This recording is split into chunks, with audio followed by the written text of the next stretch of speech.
A little boy stood at the grave and said hello to Peter, who had died. There were so many flowers there, and the boy wished he could look at them with Peter. The boy started to cry, but told Peter that he was fine and Peter didn't have to worry about him, and began to tell him what interesting things they had happened today. Suddenly he heard someone behind him calling him names and telling him that he was ratting something again or had stolen something eating quietly behind the trees. It was 3 guys, and the boy assured them that he really never stole anything. They didn't believe him and said that it wasn't true because he was sitting there like a rat. They started pushing little Ronnie around and saying that he came there to take a dump, and that's why he stinks. The boys ruthlessly told him he was nasty, bringing the boy to tears. The boy was in a lot of pain because he didn't do it. The guys asked why he was lying to them, because earlier he had said he was going to the bathroom and was squatting in the woods. One of the guys said that Ronnie always does that, so they had no reason to believe him, and again said he felt a stench. Ronnie said he didn't, but no one listened to him, too. Suddenly, a boy ran up to him and said that everyone was being called to gather because the principal had told everyone to come up. The children did not understand what was going on and why the principal was calling them. The boy who called them said that he didn't know why, but everyone else was already there, so they should run faster. Everyone lined up and waited on the principal. When he came up, he looked at everyone and said it was very good that everyone was assembled and told them to be quiet. Ronnie wondered why they were all assembled. The principal said that they should all realize that they would never have this opportunity again, and then Ronnie noticed that there were no girls here. Suddenly, the principal called someone very important because he spoke to him in your language and asked him to come in, as all the boys were gathered. The children did not realize to whom the principal was speaking so formally when suddenly a beautiful man and woman entered the room. The woman said that all the children were described as angels from a book she was reading. The principal hoped that among all the children there would be one they liked, and he thought the gentleman would find his friend here. All the children were worried and realized that this was not a dream. Ronnie remembered Peter telling him that if he became a playmate, he could learn too, but he would also be given lots of good food, but then something would probably go wrong. Ronnie thought about becoming a playmate, but didn't even hope he would become one. But suddenly the woman looked in his direction. The boy was very nervous, and the woman approached him saying that he didn't need to be so nervous, and she and her husband would just ask some questions. When Ronnie looked up, the woman was surprised. The kid was very cute and really liked the lady. Ronnie started to apologize, and the woman said he shouldn't do that and asked him how old he was. He said with a tremor in his voice that he was 7, which turned out to be the perfect age for the lady and her husband. Suddenly, the woman turned to her man and said they would take this boy, pointing to Ronnie. The principal praised their wonderful choice and said he was sure they would like his boy. The nice woman started to ask what this nice boy's name was. Ronnie was very shy, but said his name nonetheless. When he walked into his future home, he noticed that the room was very huge and it was much bigger than the one in his orphanage. Ronnie decided that he had better not touch anything in there and saw 2 maids in front of him with many different dishes. They asked the little boy if Mistress had brought him here. Ronnie confirmed everything, and they told him that Mistress had ordered them to wash him and bring him to her so they would go to the bathroom. Ronnie was surprised that he had to wash, but the maid said it was obligatory because he couldn't go to Mistress like that. When they tried to touch him, Ronnie started to pull away and yelled that he would wash himself because he was good at it, and asked very strongly that he should do it himself. The maids were very pleased because Ronnie was very nice and asked that he promise them that he would wash thoroughly. Ronnie looked at them with glassy eyes and said he would promise to make sure he did. One of the maids thought he was very nervous, so she decided to pour him some juice. Ronnie didn't know if he was really allowed to drink it, so he asked, but the maids said it was all for him. The boy was shocked because he was drinking from a glass cup, and he could even see the juice overflowing in it. Ronnie was very happy because he didn't have such an opportunity at the orphanage. But when he took the glass in his hands, he accidentally lost it, and it broke. The boy cried because he didn't understand how he had done that, and he apologized very much and said that he would clean it up right away. The maid told him not to go near it because he might hurt himself, and they would clean it up themselves. The boy started to cover himself up, and the maids didn't understand what was wrong. So they decided to take off his dirty clothes to begin with. He yelled for them to wait because he could take it off himself. The maids wanted to help him because they would have done it faster, but the boy was hysterical and yelled that it shouldn't be done. The girls were very surprised because they just wanted to put another costume on him. When they undressed Ronnie, they were very surprised, and the boy realized that he was now in big trouble and didn't understand what to do about it because the maids now found out that he was actually a girl. Her mom told the little girl that she had to make sure that no one would ever know that she was a girl. The protagonist didn't understand why this should be done, and since Mom said that it would remain a secret between Mom and Ronnie, and the girl should keep the secret until Mom comes back again. The girl promised her mom that she would do it and make sure to keep the secret. The maid came to her master and mistress and was saying that the child they had brought was actually a girl. They were shocked, and the maid said she thought the girl had hidden it herself without realizing it.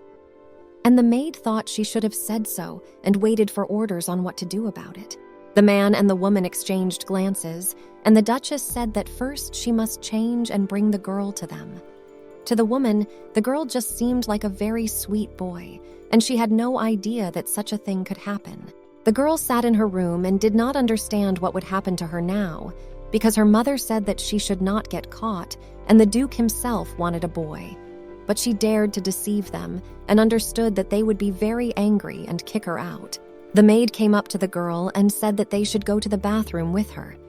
The maids were not angry with the girl in any way, which surprised her very much, and said that they should go with her to wash. When the girl bathed, she was shocked because the water was crystal clear, and she had never felt such warm water before. She had only had the opportunity to bathe in a river before. She realized that she had deceived the Duke and Duchess, but it was strange that they were still so kind to her. The maid went over to the girl and started to wash her, but the girl said she could do it herself. But the maids told her to be quiet, as they would finish faster if they did it themselves. The girl herself agreed and let herself be washed. The maid noticed that the girl's body was bruised and battered, but said nothing. The little girl wondered what would happen to her now. The maid addressed the lord and lady saying that she had brought the child, and they told them to go. When the girl came in, she saw them smiling, and the Duchess said that they had indeed been expecting her. The girl immediately fell to her knees, begging for them to forgive her, and she was very sorry. The Duchess was shocked by this behavior and began to calm the little girl, saying that they had not called her for punishment and asking her to get up. When the girl got up, the mistress remarked that she was very, very nice. Suddenly, the boy Andy came in and asked his mother and father if they had really brought him a friend to play with. Andy started to come into the room, and Duchess said they were just about to call him in. The boy said he didn't need any friend. It was Duke Marquez's second son named Andrea Marquez. And the Duchess asked him who they had brought that child, pointing to the girl for then, if not for him. The boy came closer and asked what it was and assumed that they had bought him such a doll. The girl, embarrassed, told the young gentleman that she was a human being. The mom told her son that they wanted to take him a friend, but it turned out to be a girl. The kid was totally shocked when he heard it was a girl and finally realized it was really a person. The little girl apologized for what happened because he must have wanted a friend. Andrea said he didn't need a friend, and the girl asked that they not send her away. The boy said that Andy didn't even have a sister. When Andy heard that, he ran up to his father and asked them not to send her away because he liked the girl. The mom was glad because the boy had said he didn't need a friend, and here he was asking so much not to give her away. But to all this, the boy said he had said a lot of things, but this didn't count. The girl was in complete shock because of this turn of events and didn't understand what they were talking about. Andy said that the girl was very nice and that he liked everything. In her mind, the girl thought that maybe he liked her, and if he did, then maybe she could stay. Suddenly, the father came up and said that he had had enough of this because he had seen the child and that was enough for him, and it was time for the girl to go to her room. The girl, without realizing it herself, hoped that everything would be all right, but still felt that she couldn't just be forgiven. Meanwhile, the Duchess assured her husband that the girl would probably be in trouble if they took her back to the orphanage, because they might have made a mistake there. Andy confirmed all this, as he wanted the girl to stay with them. But Dad said he thought it couldn't be done that way, and none of this was possible. Andy and Duchess didn't understand why he said that. The Duke said she couldn't be that nice. The Duke had said she couldn't be that cute, and it was just as he thought. He needed a daughter, and really, he couldn't believe there were such charmers in the world. The man was jealous every time his friend bragged about his little girl, and she was a true miracle. And it happened that the friend taken from the orphanage turned out to be a girl, and the man said that it shouldn't be like that, but let her stay for a while. The Duchess and the son were very much relieved. The boy was very excited because he would finally have a baby sister. The Duke said that during the time she would be with them, he would decide whether to accept her into his family. His wife asked why he was treating her so coldly if he didn't want to let her go himself. The Duke didn't understand what she meant, and his wife said that he told the girl to come back to the room with such a fearful expression on her face that the Duchess herself was frightened. In fact, the man just wanted the girl to rest because she looked tired. Andy wondered what it all meant, because his father did have a very stern look on his face, like he was ready to eat the little girl. A maid came to the girl's room with the news that the master had told her that she could stay. The girl repeatedly interjected because she did not believe it was true and asked if they remembered that she was a girl. The maid said that she would now be a friend to the young master. The girl was very happy, and it seemed to her that they really forgave her. The maid was furious because the girl looked like a normal child, and she didn't know why they had decided to keep her, and a girl too. The little girl thanked the maid and worshipped her. The little girl said she would do everything, and even cleaning and watering the flowers was something she could do and would really try. The maid said she needn't worry about it because she would take care of it herself, and warned her right away that the Duke would be coming soon. The girl was very frightened.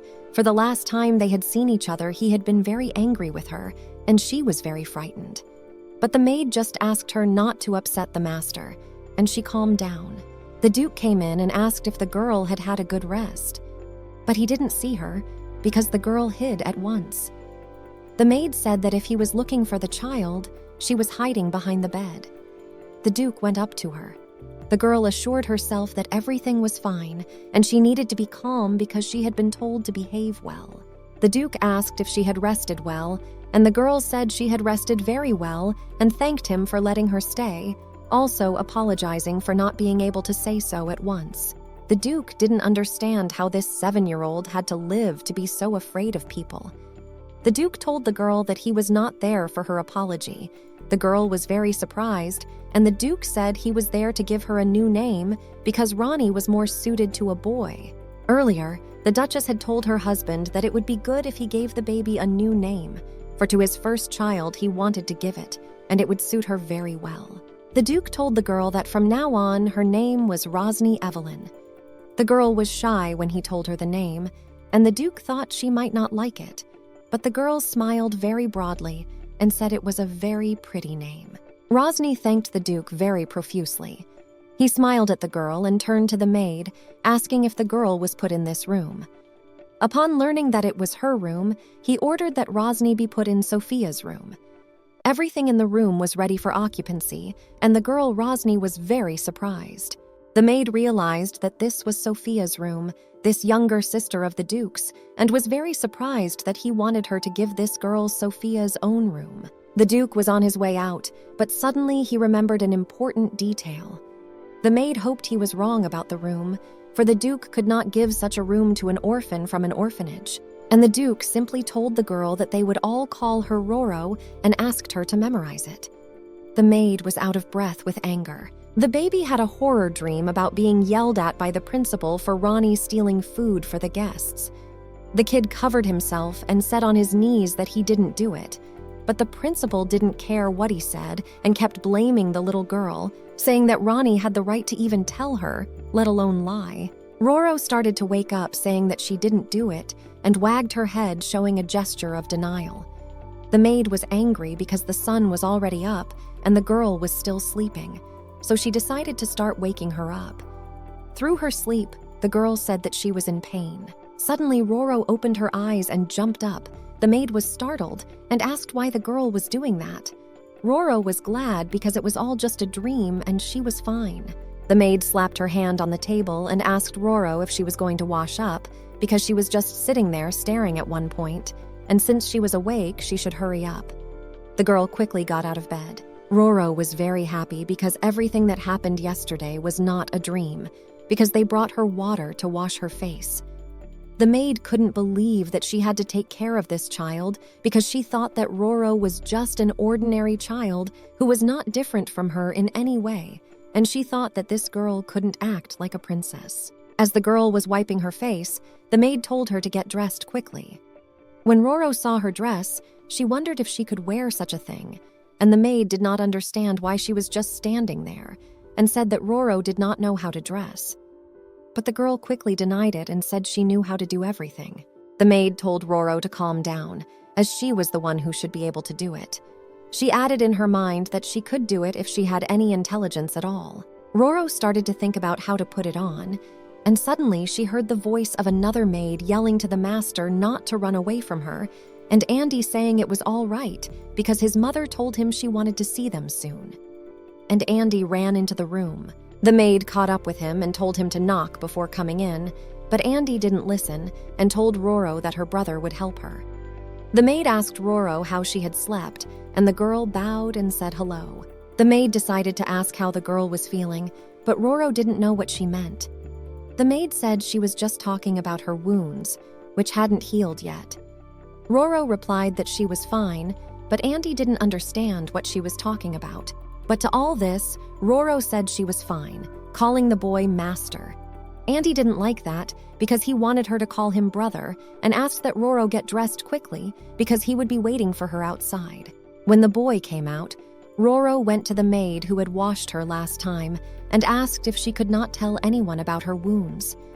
The maid said it would be as they wished, but first they would have to get dressed because the mistress said she was waiting for Roro. When Roro and Andy came to eat, the girl was in complete shock at the amount of food on the table. The Duchess said they didn't know what she liked, so they cooked everything, asking her to try it and tell them what she liked.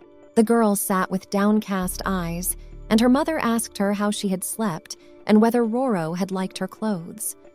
Roro replied that everything had been very fine, and Andy suggested that she try something very tasty.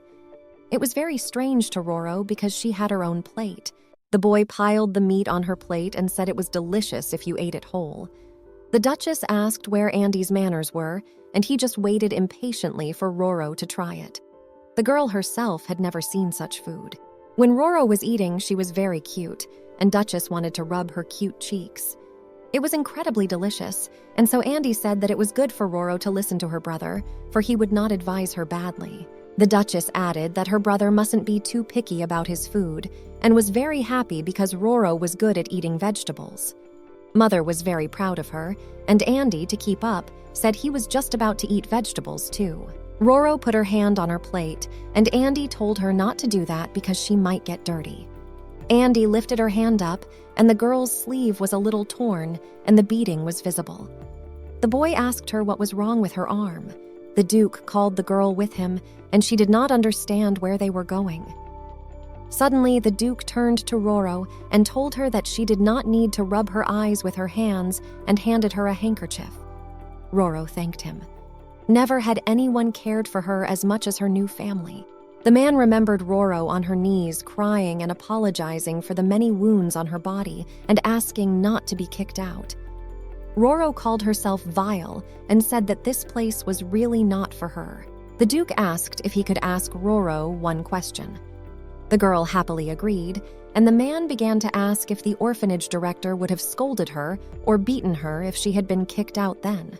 There was a look of fear in Roro's eyes, and the man thought the girl was still afraid of him and asked if he looked like he could hit her at any moment. But Roro denied everything and said that it was not as the Duke thought. The man asked if she was afraid of being kicked out, and if Roro wasn't good with them, he would be sure to find her a decent family or another place that would take good care of her. But they wanted Roro to stay with them as long as she wanted to. The Duke asked the girl not to worry in any way, so Roro decided to look out the window and saw her orphanage there. The director of the orphanage was very frightened when he saw the Duke, and Roro was afraid to get out of the carriage. The headmaster immediately bowed to the Duke and asked what brought him to them, and assumed that this time the Duke had come for a girl, and with a broad smile said that he understood him, and the Duke wanted to find a girlfriend for the young mistress. The man passed his hand to the girl, asking for her to come through. When the girl came out, the principal shouted Ronnie's name and asked how he could wear such a thing. Duke said it was a girl. The principal was furious and apologized for his inattention. The principal continued to defend himself, saying that this kid could very easily fool everyone, and said he didn't even think Ronnie could fool the principal himself. As much as the principal didn't bring up Ronnie, he was still a rude child, but those were just the principal's words. In fact, Roro was a wonderful child. The headmaster kept saying that Ronnie was a very naughty boy, and the Duke, unable to bear it, looked in his direction very menacingly. Now, after the headmaster's words, the Duke understood why he had decided to take care of this particular girl. Roro was grateful for every little thing, had a bright smile, and this poor child with a big heart really wanted to protect. The man told Rosny that she had nothing to worry about as long as he was by her side. The principal went on to say that he would punish the child well. Unable to stand it, Roro yelled that the principal was a liar, and she knew that her friend Peter had done nothing wrong, and the principal had beaten him to death. The principal was shocked and denied it all in front of the Duke, and Roro started crying. The Duke asked how the headmaster had the courage to do such a thing on his land and ordered him to be taken away. The man didn't understand where they were taking him or what was going to happen to him. He asked the Duke to wait, because they couldn't do that just because they were taking this child at his word. The principal yelled that this was all unfair to him. The only ones who believed the girl were the Duke and Duchess. They did it for nothing and did not offend her in any way. When the girl and Duke got home, Mother and Andy were asking if Roro was okay. The boy ran up to the girl, and the father was surprised because he hadn't even noticed his own father. The Duchess was glad that everything was all right, because she and Andy were very worried. And hugging Rosny, she said that the girl was a very good and sweet child who deserved love. Roro didn't know what to do. She couldn't believe that such good people believed and cared about her. She felt so good that she thought she was going to cry again. Andy asked if Roro was okay. She was very shy and smiled and said she was fine. The girl hoped that everything was definitely going to be okay now. In the evening, the mother sat with Rosny on the bed and stroked her head, saying that she had a very beautiful hair color. Also, the Duchess added that very soon it would be longer than her shoulders, and it would look just wonderful. The girl thanked her mother and was very embarrassed. Mother imagined how the little girl would look with long hair and what cute hairstyles she could do. Mother asked if Roro was okay with them applying the healing balm to her body. The Duchess told the girl that if she applied the balm regularly, her wounds would heal. The Duchess, looking at the girl's body, asked if she could ask a sensitive question. The girl said yes, and her mother asked how come she was pretending to be a boy. Roro began to tell that her mom told her not to tell anyone that she was a girl. Even the principal thought she was a boy, but she doesn't know the reason for this secrecy. The woman thought her mom was so eager to keep her daughter out of unnecessary trouble and hugged the girl, telling her she didn't have to hide it now because they loved her just the way she was. The Duke provided the document that confirmed the girl's identity, and there he listed himself by his own name as the guarantor, Alexander Hayes Marquez. Roro looked at the documents with interest, her father pointing out where her full new name was written. The document also stated that he became the guardian of Rosny Evelyn Clave until she reached the age of majority. The girl was surprised to hear such a surname and asked the Duke. The man said that no one had that surname now, but it belonged to his family. This surname will help the girl in the future, such as in her studies. Roro said that she will try very hard and will study hard for writing and anything the Duke says. Alexander said that maybe that wouldn't make the Duke so happy, but asked if she would really do everything he said, and Roro fully agreed to that. At the end of the day, Alexander told her to go and play, as Andy was always watching her and waiting for a chance to play. The girl heard a boy outside the door calling for his father and asking him to let his little sister out quickly. Duke told her to play though, not even because of Andrew, but just because the kid's job is to run around and have fun, so she should get to work. Andy was already very eager to play and wanted to start faster. Roro asked the young lord to wait for a while and then go play. Duke Alexander was looking at all this with a smile, and come to think of it, they couldn't talk as there wasn't the right situation, but it would happen soon enough. Andy was having a lot of fun playing with Roro, but he decided to offer them a break and have his little sister sit next to him. Roro called Andy young master again, and he asked why she kept calling him that and asked in a sad voice if she wanted to call him brother. Ronnie said she dared not do that and could not act so rude to the master. The boy didn't understand why she was doing that because he thought they were brother and sister. But turning to her, he said he would look forward to the time when she could call him that. Andy provided his pinky, but the girl didn't understand what that meant. The boy said it was a promise, and they needed to cross their fingers together. The children were sitting by the lake, and Roro was very pleased, for it was very beautiful there. She told the young master that the sky was very beautiful, but she received no answer, for the boy had meanwhile fallen asleep. Roro decided to take a look around while the young master slept. She looked around the shore of the lake and thought she could get a better look if she climbed a tree. Remembering herself at the orphanage, the girl decided to climb a tree. She noticed that it was very slippery and not Roro could not climb. So she decided to climb down, but suddenly she noticed something and accidentally let her hands go from the tree. When Ronnie was falling, she was very scared because she realized how much it would hurt. But suddenly she noticed that she landed in someone's arms. Looking at him, she didn't even know who it was, but that boy was smiling. Roro was thanking the guy who caught her, and suddenly someone called out to her from behind. The girl asked to please be let go. Andy jumped out from behind a tree, saying that he had found her and was very surprised. The brother asked Andy what he was doing there, and finally the girl realized it was the master's older brother. When they were all sitting at the table, the parents asked Julius why he had come and not even stopped by first thing. The boy said that he had warned them that he would arrive early, but he had gone into the woods and his father had asked if he wanted to go for a walk. Julius said that he had gone to get Andrea, and he wondered who this child was that his father had written about. It was very unexpected, and Roro was very afraid lest he laugh at her. The parents didn't have time to tell the little girl, but even so, it was good that now was the opportunity to get acquainted. It was Julius Cesar El Marquez, their first son. Roro noticed that he looked a lot like the Duke. Andy asked the girl why she wasn't eating and told her brother that he could call her Roro, putting his arm around the girl. Julius was shocked because it was his nickname, but Duke said it was a good one. Julius said he would call her Roro too, but the girl said she was against it because she wanted to introduce herself nicely. Andy asked the girl to try it because everything was delicious, especially the strawberry cake. When the girl tasted it, she realized it was so yummy and didn't understand why everyone was looking at her like that.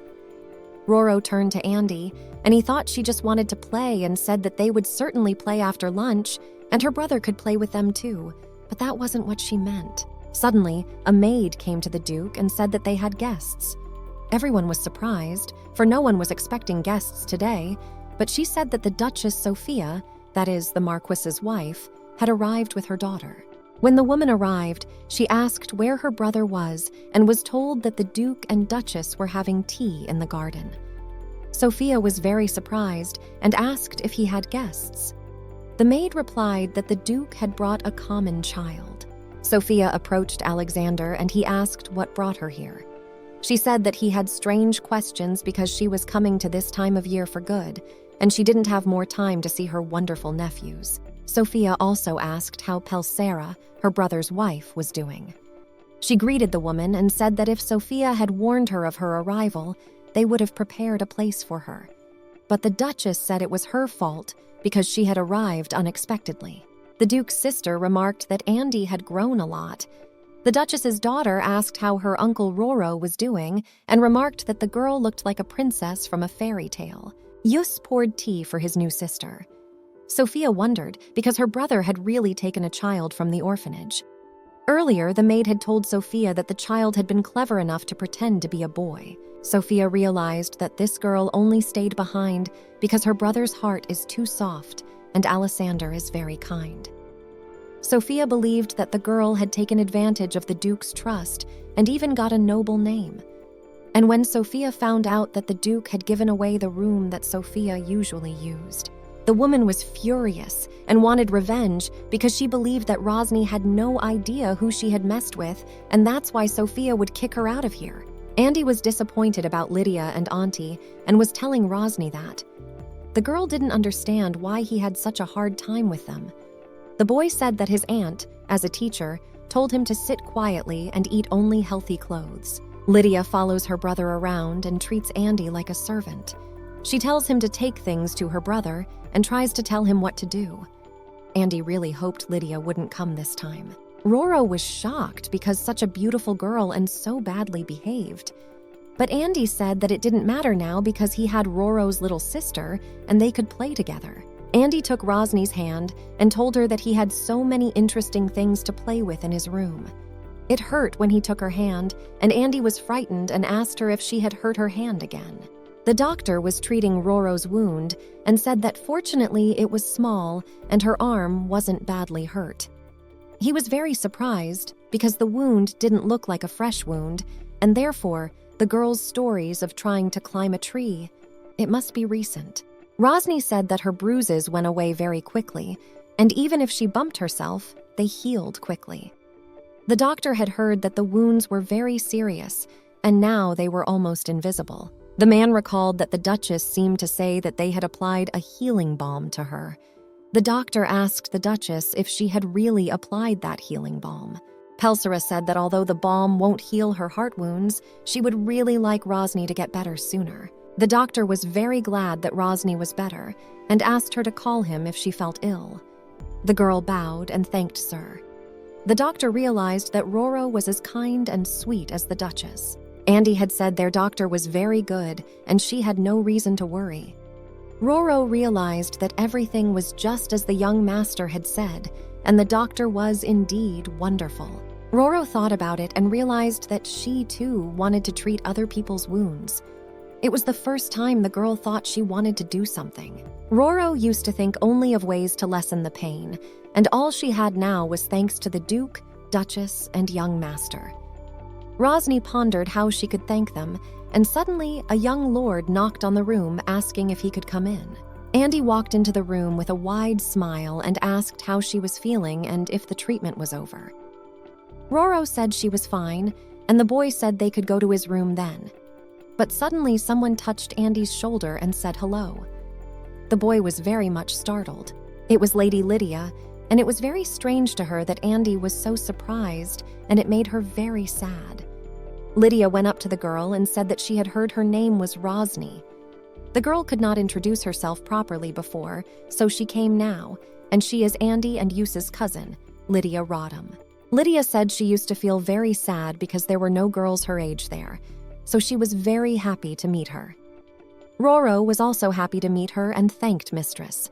Suddenly, Lydia suggested that they have a girls-only time. Roro was surprised because she didn't know it was a girls-only time. Lydia said that they would go to tea, just the two of them. Roro realized that unlike her, Lydia was a real lady, and looking at her you could see that Rosny didn't fit in yet, but told Lydia that she would love to go with her. Lydia said they could go to her room because everything was ready there. Roro said it was all wonderful, and Andy didn't know what was going on and wondered if he should tell his brother. As the girls entered the room, Lydia pictured her room to Rosny.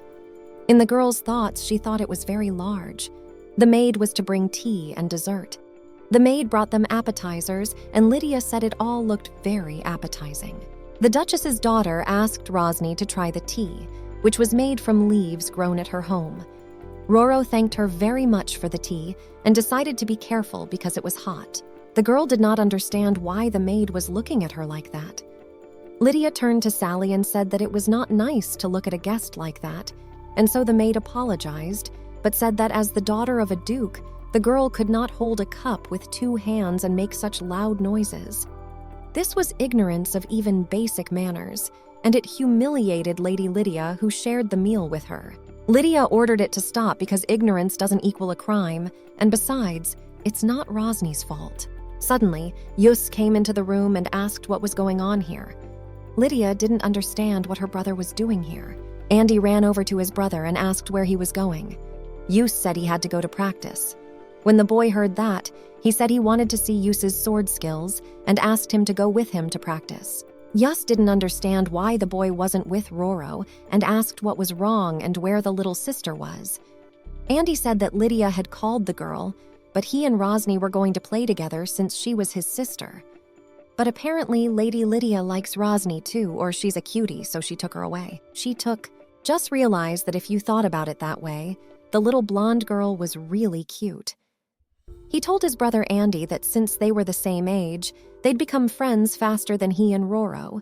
But Andy denied it and said that Roro wouldn't do that. Andy said that someone as bad as Lydia couldn't be a friend to Rosny.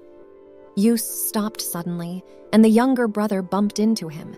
He didn't understand why Yus had stopped. The maid accidentally spilled water on Yus and apologized to the master very much. And he said she shouldn't apologize for anything because she should have been very scared. The maid was very scared and was saying that she was still lacking experience and really was very sorry. She didn't want to do it. The boy was walking down the hallway and suddenly heard some shouting. Lydia was yelling at her maid about how daring she was to behave like that with Brother Yus and asking if she had thought of being his friend. The guy opened the door and saw that the maid was on her knees and was being told off by Lydia. Jus asked what Lydia was doing, to which she replied that she would not forgive the maid for daring to touch him. Yus, in turn, walked over to the maid and helped her up. He asked what right Lydia had to punish their maid and said that she dared not touch the Duke's men.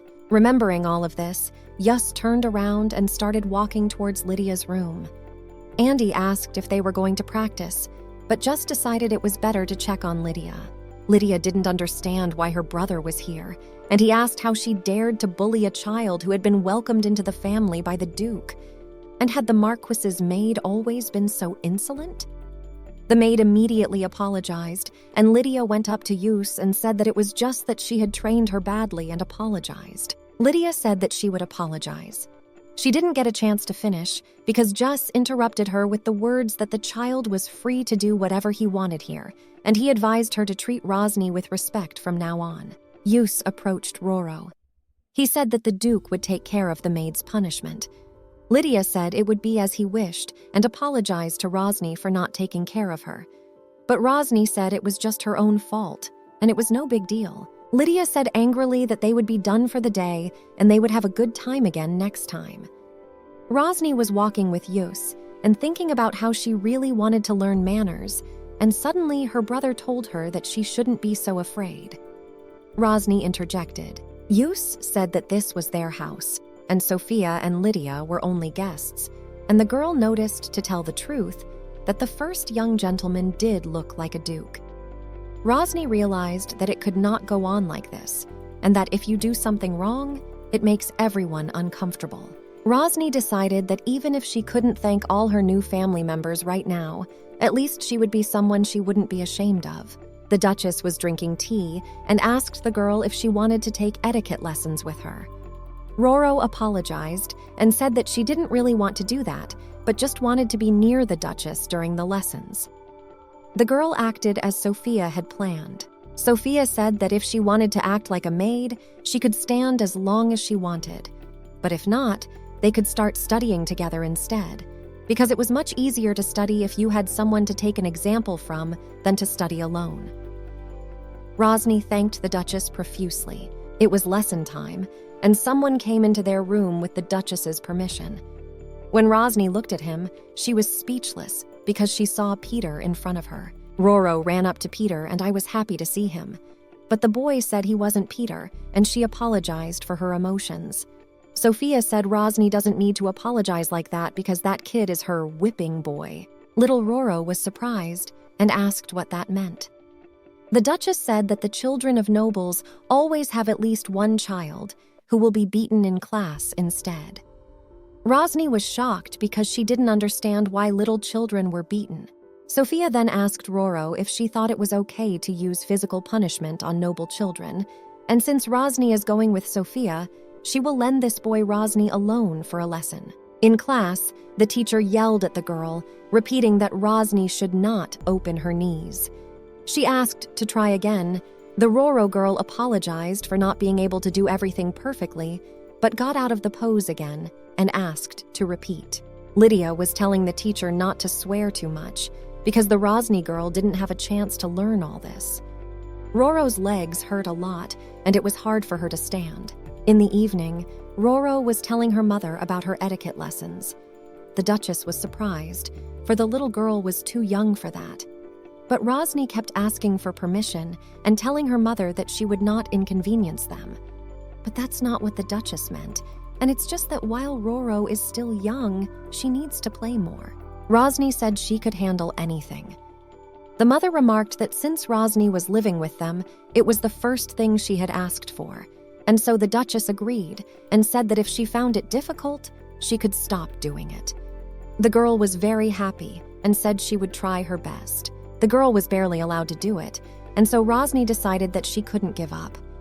But again, she couldn't do it perfectly, and so the teacher said that Rosny couldn't do it without a beating, so she had to give her hands to her. Lady Lydia ran up to Rosny and told her to think again because she might hurt herself and asked her to take her Leon, the whipping boy.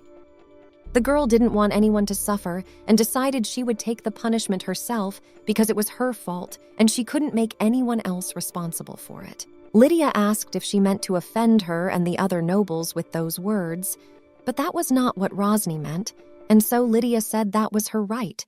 And so the teacher decided to treat her with deference and slapped the girl's hands several times. A few days later, Andy was very glad because he would go with Rosny into the woods.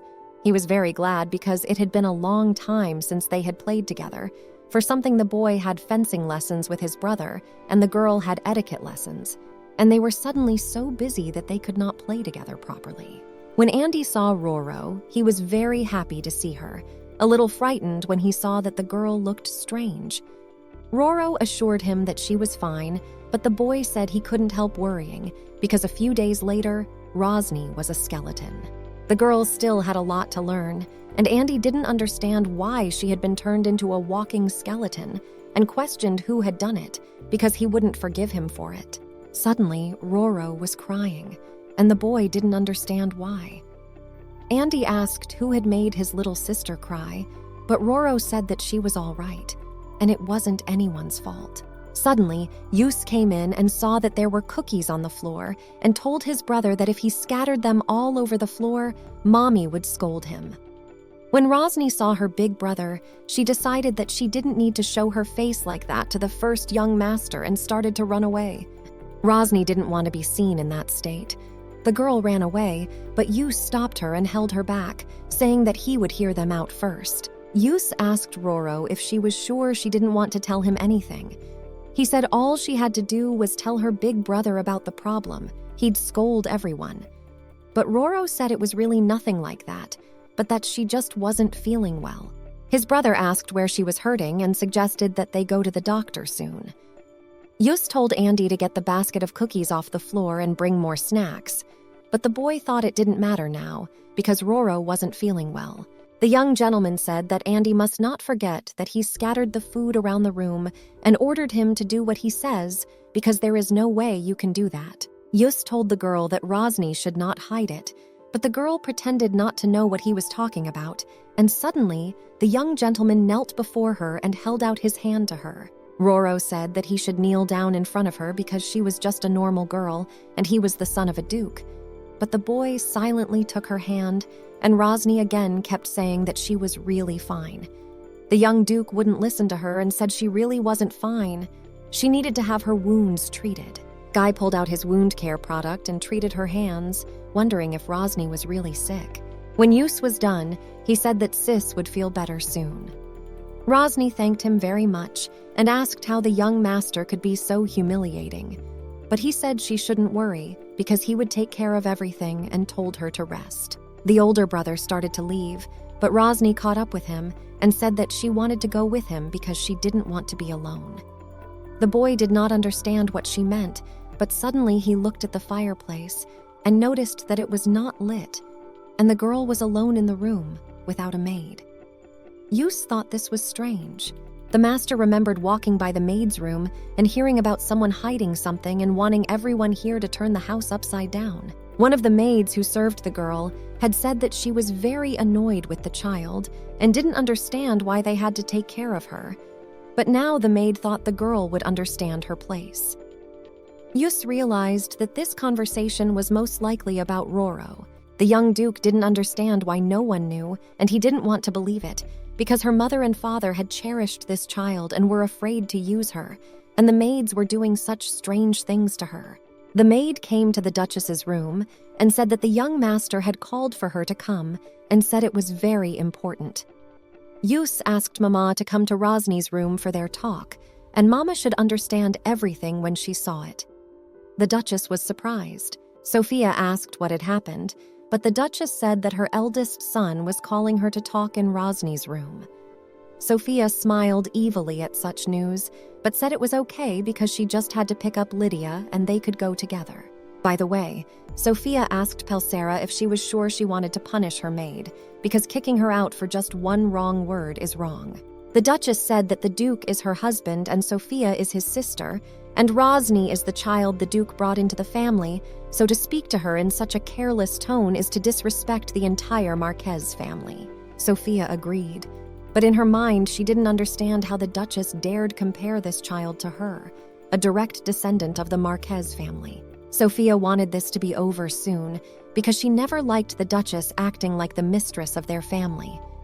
Pelsera had told Sophia at tea that from now on she would ask her to announce her visits in advance, but Sophia didn't think it was necessary. After all, she had been born and raised on the estate. The Duke's sister didn't realize how long Pelsera would cover for this child. They were walking down the hallway together and suddenly noticed Lydia breaking things. Sophia ran up to her daughter and asked what was wrong. The girl said that her necklace was missing. Lydia was crying because the necklace was very expensive because her father had given it to her. But Sophia told her not to worry because they would find it soon, and no one dare offend Duke Marquez's own blood and the Marquis's daughter. Sophia asked her daughter to think hard if she had looked everywhere in the room. Lydia said that surely Rosny must know where her necklace was, and the women wondered and asked again, and the girl said they could all go to Rosny's together. Lydia asked her mother if it was true that Rosny had taken their room, and she told her mother that it couldn't be because they didn't even know the lineage of this Rosny girl. But the Duchess told Lydia to be quiet. Sophia suggested that maybe they all felt that way about her because she hadn't inherited the Marquez family's abilities, a divine power that originated from the very first emperor who descended from heaven. The power was manifested in the members of the imperial family, as well as in some families where the blood of the first emperor flowed. And many generations later, glimpses of the power remained only in the families of the emperor and Duke Marquez. This power carried with it not just power, but a legitimacy comparable only to that of the emperor. Sophia assumed that Julius had long ago begun to manifest it, and if he and Lydia married, the whole family would be in Sophia's hands. The entire family had gathered for a meal, except for the Duke. Roro didn't understand why everyone was gathered here, and even the young lady and the Marquis. Duchess Sophia said that, come to think of it, it had been a long time since they had all had tea together like this, and decided to ask Julius about their progress at the academy. Sophia heard that he had once again finished the semester with excellent grades, and to all of this, the young gentleman replied that he was just lucky. Roro remarked that her older brother was very humble, and Sophia said that she would like to know more about the academy. By the way, Sophia decided to ask if the little girl liked the tea because it's their family's signature recipe. Rosny said she really liked the tea, and Lydia remarked that Rosny was now holding the cup perfectly. Rosny thanked for the compliments and didn't understand what she should do now because everyone was looking at her.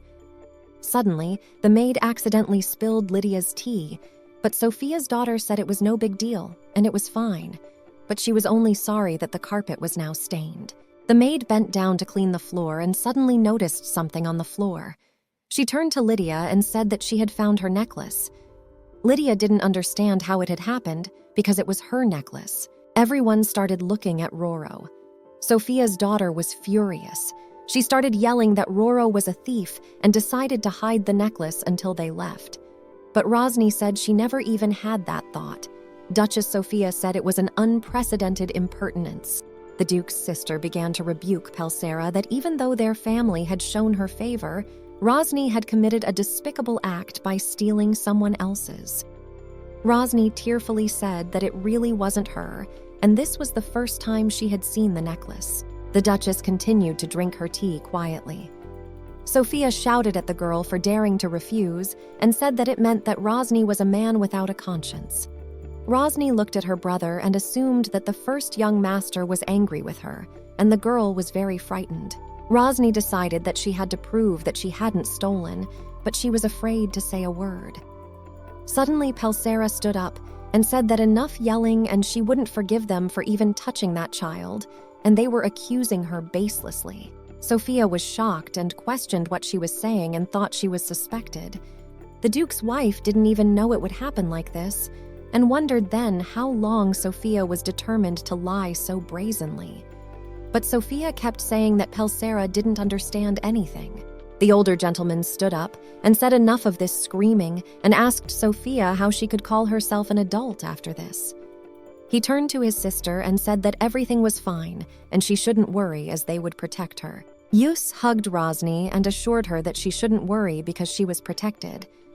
Lydia was surprised because her brother Jus believed the girl's words, but she was interrupted by the young gentleman telling her to watch her tongue.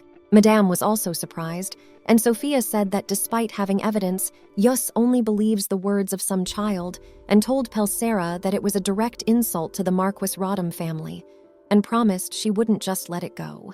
Suddenly, Mr. Alexander entered the room and said that the one who crossed the line first was Sophia.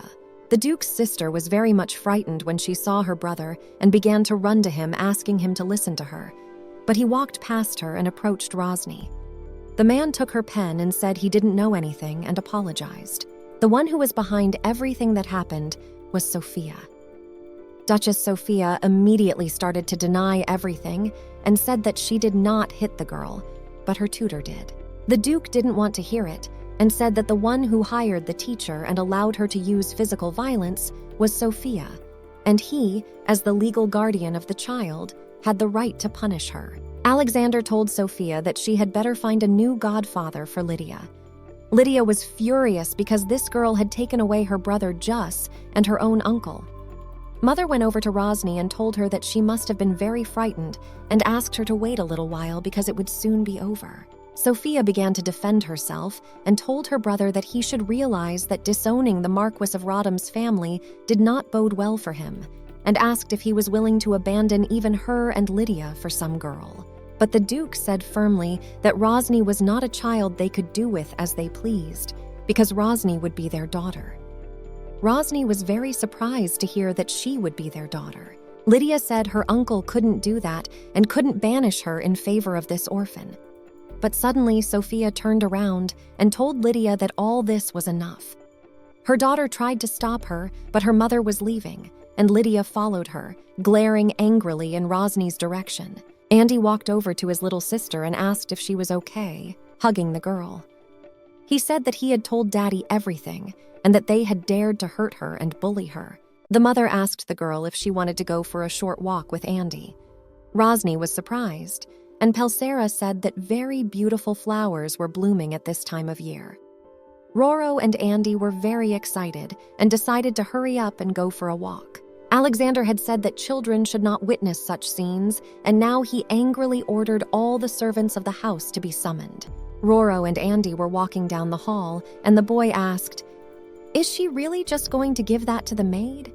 to which the girl said it was a thing that looked very expensive and important.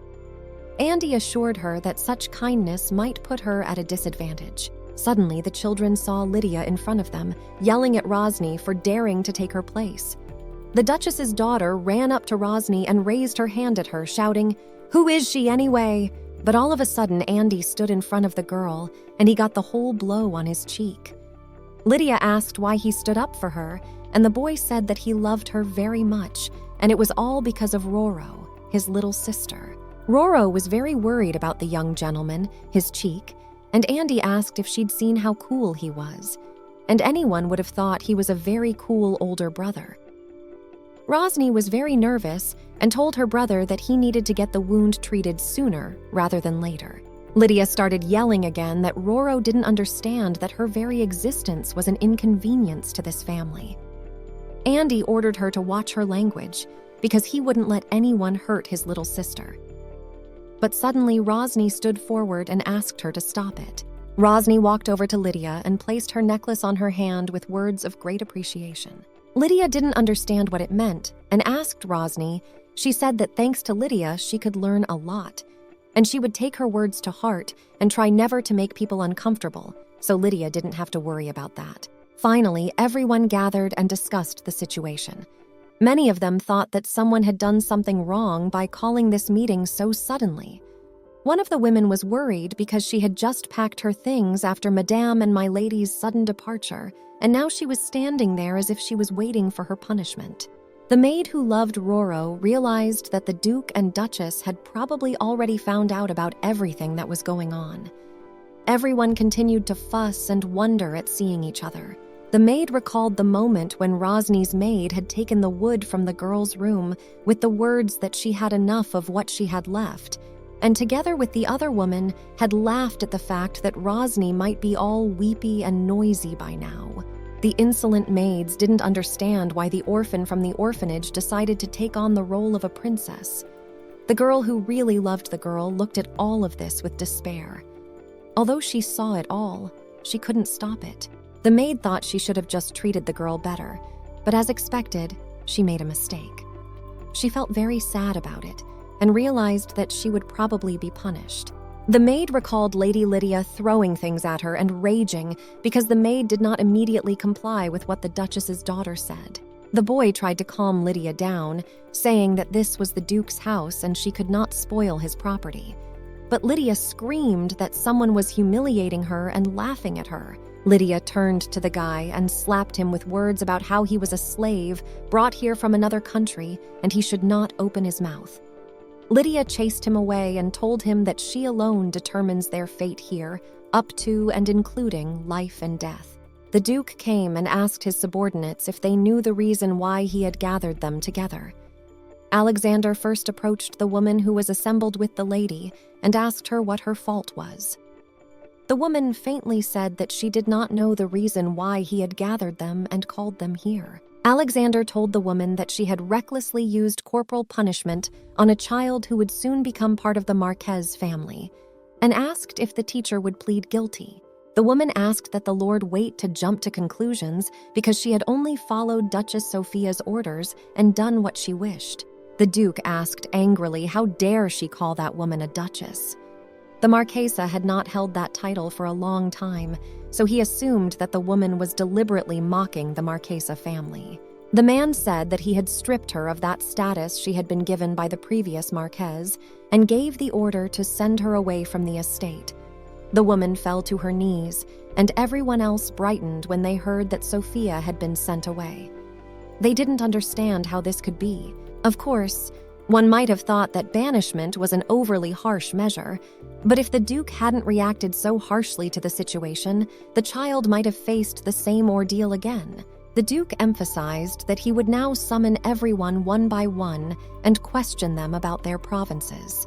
And since he was aware of everything, Alexander would not tolerate lies from them. Andy praised Ronnie for being very sincere about giving the necklace away, while Lydia just threw it away. But that was expected. The boy asked Ronnie to forget it, and they wouldn't worry about it anymore. Andy picked up the necklace and tossed it away.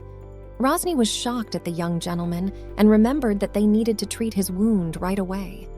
Andy said he would feel better immediately if Roro called him brother, to which the girl said that it would be much more effective to just apply the ointment. Andy snorted and said that rationality was not always useful. Suddenly, the children noticed that all the servants were leaving. Among the crowd, Rosny noticed the same boy who was in class and wondered why he didn't follow Lydia and Sophia. The girls saw her favorite aunt in the crowd and ran up. Rosny asked where they were all going. The woman didn't know what to say. A man came up behind her and asked if the lady knew the maid. Rosny was pleased to say that she had known her since she came here, and Anne had always been very kind to her. Andy asked the girl what she was doing here. The man said that on the Duke's orders, all these people were being fired. Rosny was shocked and lost the power of speech. Andy walked over and asked why she wasn't moving. Roro made a sound, but the boy didn't hear and asked again. Roro cried and yelled, "No!" The Duchess understood how it could be done as such a cruel thing to do to a child, and they needed to keep a closer eye on the little girl. The Duke said that he too was at fault for not keeping an eye on the situation. Julius asked his father if he was sure of the punishments he had issued, but the man was sure that they would all make an example of them because they would expel everyone without issuing a letter of recommendation, which was tantamount to denying them the chance of finding another similar job. The young master said that the father was wrong and that these punishments were too merciful for those who had done such a thing to such an innocent girl. The mother went to her son and said that such a punishment would be enough, and their girl was capable of crying over nothing, so excessive punishment would only worsen the situation, and they would be better off not hiding the punishment from her at all. Suddenly, a servant burst into the room with words to the Duke that it was all very urgent and something was wrong with the young mistress. Everyone quickly jerked up and ran. Rosny clutched at the maid's skirt and screamed at her not to leave and begged her to stay. Andy was trying to calm Roro down. Our little sister kept crying and screaming. The servant led the Duke and Duchess to the girl. They caught this picture and didn't understand what was going on. Mother and father ran up to Rosny, and the girl shouted for them not to dismiss Anne. Roro clutched at the Duchess's skirt and said that all this time the maid had been very kind to her, and if it hadn't been for her, things would have been much worse. Pelsera decided to start by calming her child and offered to wipe her tears before speaking. Just turned to Andrea because he thought it was his fault, but he denied it and said he hadn't done anything. The Duchess apologized to the maid and said that there was probably some misunderstanding, and Anne should have said earlier that she was innocent. The mistress did not understand why the woman was silent, but Anne said that she couldn't say anything because she was really guilty, as she had seen the other maids torturing the child, but had failed to stop them. Rosny went up to Anne and told her that she was not guilty of anything. This woman was the only one who treated Roro warmly, so the girl really wanted her to stay with them. Anne didn't understand why the girl was so protective of her, because everything she did for her was so insignificant, and yet Roro was very grateful. The Duchess noticed that Rosny had become very attached to the maid and told Anne that she had a good idea. So the Duchess suggested that Anne should become Rosny's personal maid. The maid was very much worried, but on hearing this, she was rather surprised. Pelsera said that when she became her personal maid, she would be able to directly take care of her by always being there for her. All the other maids who had been fired were very angry, because when a maid became a personal maid, it meant that she was promoted and stood up as the eldest. Mother told the woman that their Rosny liked her very much, and so they would get along very well. Finally, the Duchess asked her maid what she thought about it, and if she could stay by Rosny's side. Anne thanked her mistress and said that she didn't deserve the place, but if they gave her a chance, she would serve with all her heart and try to make Roro's life easier. Rosny was very happy and told Anne that she was very happy. The maid was even happier for the girl. Suddenly, the little girl saw a boy in the crowd and turned to her mother, asking if this boy was leaving their estate. The Duchess confirmed it. Rosny asked that they not kick the boy out, because if he came back, they would start beating him again. The Duchess had originally just wanted to return the boy to the Marquis family, but if Rosny wanted him here, she could keep him here. The girl was very happy, and suddenly she heard everyone behind her start screaming, begging for mercy. When she turned back, she noticed that all the maids were on their knees, begging the Duchess to give them one last chance because she has a very kind heart, and covered the girl with her, and the women continued to beg for chances. But suddenly, Julie came up to one of them, and presenting a sword at her neck, ordered her to stand where she stood, for they should all be glad already that they had been treated so gently, and ordered them all out of sight. All the maids kept begging to be forgiven and given another chance, but they were already being led away. Julius walked up to Roro and smilingly invited her to go. Andy felt sad because everyone had forgotten about him, not only the girl and her brother, but also her parents, who had already left. Julius was glad that this problem was already solved. He and his little sister were walking down the corridor, and suddenly Ronnie asked where they were going. The young master said he had to go back to the academy tomorrow. Roro was surprised that time was flying so fast, but the gentleman said that the vacation would be over soon, and so he needed to leave for the academy tomorrow so he could get there early. Ronnie didn't want him to leave, because if he left so suddenly, she would be left without protection. Julius asked to give him his hand. Ronnie was surprised and gave it to him. The brother handed the girl a very pretty heart-shaped candy and asked if she wanted him to leave and wondered if he should leave at all. Ronnie's girl was embarrassed and said she didn't dare ask him to do that. But Julius said it was all right, for he would come again and they would see each other again soon. Suddenly, Andy appeared from behind and ran up to his older brother, saying that Ross was his little sister and he shouldn't take her away. Jus was surprised and said he was hurt because Andrea had been following him around, saying he loved him more than anyone else in the world. Andy said it was a long time ago then, and he was still a little boy, and it was before Roro came along. And when the young master said that he would leave them, let the kids have their fun, and he had to go. Andy was very angry when he heard him call them kids. Ronnie thought that Julius was already leaving and said that he was supposed to go back to the academy tomorrow, but Julius said that he wasn't leaving to go, he just had fencing practice now, and it would last until dinner. Andy really wanted to see the training, and in her mind, Roro wanted to go with them too and didn't understand how she should go. Roro was apprehensive, but said she would help them and serve the things they needed, and asked very strongly to take her with them. The boys didn't understand what they were talking about, but the girl said she could serve water or a towel and would be there to bring them anything they needed. Julius said that he didn't need her help, and there was no need for it, so she could just watch the training instead. But then the young master added that only what is called a little sister could go with him. Ronnie was surprised and didn't understand anything. Andy had told her that the older gentleman meant that she had addressed him incorrectly.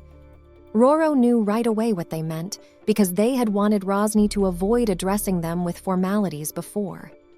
Ronnie tried to call him brother, but was very much afraid to do so, so Julius said it couldn't be helped. He would have to take only Andy with him. It worked on the girl, and she yelled to her brother to take her along with her after all, calling him what he wanted. Julius smiled, and together they all went. Roro didn't know much about swordsmanship, but even she could see that Julius's skills were amazing. Ronnie looked at her older brother with fascination, but suddenly Andy came up behind her and grabbed her. He started telling Roro that no matter how cool their big brother was, she shouldn't fall for him because Andy was her first sibling. Ronnie was very surprised and said she would do his bidding. Andy started to show how he could do it, and her sister called him a very big boy. Ronnie decided to ask if Andy and his big brother wanted to be knights. Julius came over and said that it was more of a necessity to become an heir. To become the head of the family, one had to have a sacred object recognized. The girl questioned because she didn't know what it was. The sacred object was a family symbol that had been passed down from generation to generation for centuries. The sacred object of the Marquez family is the Spear of Ares. And to master this spear, one must first learn the art of swordsmanship. This item is shaped like a sword until it resonates with divine power and takes the shape of a spear. This itself required regular and diligent training. Julius told Ronnie that he'd be back as soon as practice was over, so she should wait for him. Roro stared and Andy told her that maybe soon her older brother would be able to resonate with a sacred object, because Julius already knew how to handle divine powers, and everyone in the palace was looking forward to seeing him succeed. But Andy wanted to be able to do that too, and asked his mom when his power would come. Andrea claimed that his brother was a true genius. Suddenly, a man came in and said that he could see that they were wasting all their time, and remarked that it meant standing in the way of greatness. He noticed that even the lady is here. Rosny said hello and introduced herself nicely by her new name. The man responded by saying that his name was Kazvin, and he was responsible for the safety and peace of the Marquez family. The male Kazvin said he had some new companions to play with together. Andy didn't understand why, because he already had Roro, so the man introduced Leon to them. The boy said hello to the mistress and Andrea. Andy was surprised that he would have another friend to play with, so he said he didn't need one. Roro didn't understand why he said that, and the boy said that he only needed his sister because the extra ones would just get in the way. The boy said he was sent by the Duke to be a playmate to study and to be a playmate to the young master. Andy realized that the boy needed to learn to wield the ball first and asked if he thought right, to which Leon replied that Andrea was right. Andy's face changed instantly. Andrea ran up to the boy and said that this was a good place to start because it was a great start and he would teach him fencing. Rosny was very happy because she really liked the young gentleman. Julius came up behind him and asked who Andy was going to teach, but the boy said it was none of his business. Andy said that even though his older brother had personal skills, he was no teacher, and the younger master would do a better job than him. Yus lightly slapped his younger brother with words about how he shouldn't talk like that. Andy got angry and asked if Yus would take responsibility if he got a lump, but the guy said he didn't have to take responsibility for him, and besides, he had touched him lightly. Leon asked Mrs. Rosny if they could step back for a while. The man's eyes grew very large as he watched all the children because he thought each one was very cute. Rosny was crying because her brother was going away, but Yus wiped the girl's tears and said he would be back soon and asked her not to cry, to play with Andy without him while he was studying. When the girl was in her room, she cried a lot, but she tried to make herself not to cry because the master told her to just play without him and not to be sad. But she was very sad to part with him. There was a knock on the room, and it turned out to be Anne asking if she could come into the room. Anne went into the room, brought the girl some food, and said that if she ate it, her mood would improve. The maid fed the girl, and Rosny was really glad because it was very good. Anne was happy because the girl liked everything and added that Mr. Julius had said that Rosny was sure to love this chocolate. The mood improved a little, and the girl asked if she could ask her anything. The maid asked the girl to address her without formality because she would be like a friend to her and she could ask her anything. Rosny asked and why she was so kind to her. After a little thought, the maid said it was because Miss was very, very nice and hugged the girl. And Rosny, and when she first saw the girl, she reminded her of her little sister. Rosny started to ask about Anne's little sister. The girl said that she was just as kind as Roro, but unfortunately stories don't always end well. Sometimes heaven takes good children early. Because Sis N was too kind and good, she passed away at a very young age. N said that she was fine, a mistress shouldn't make such a face and worry somehow. Rosny decided to support the maid and said that she also had a very good friend who left this world early, so Rosny decided that she would become a doctor and help children. The maid was shocked and said that in that case the girl should study hard from now on. Rosny promised that she would try very hard, and then she said that they should go outside sooner, for play is a great learning experience for children. Roro thought she'd heard something like that before. It was something the Duke had told her when he changed her name. The Duke had told his wife that they needed to find out the fate of the biological parents before the adoption process could take place. The woman asked if Alexander had already questioned that man about Rosny's biological parents.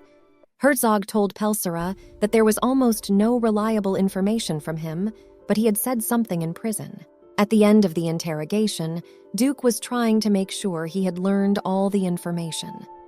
The principal said that if he remembered correctly, Rosny's mom had said something for the baby. She called him priceless, and asked him to take very good care of him. The Duke reflected that every child is priceless and every baby is priceless to its parents, but Ray Deco could be heard to call a child priceless. Pelsera told her husband that they shouldn't rush, because right now they are just happy to be around this baby girl, and the adoption process isn't that important at this point.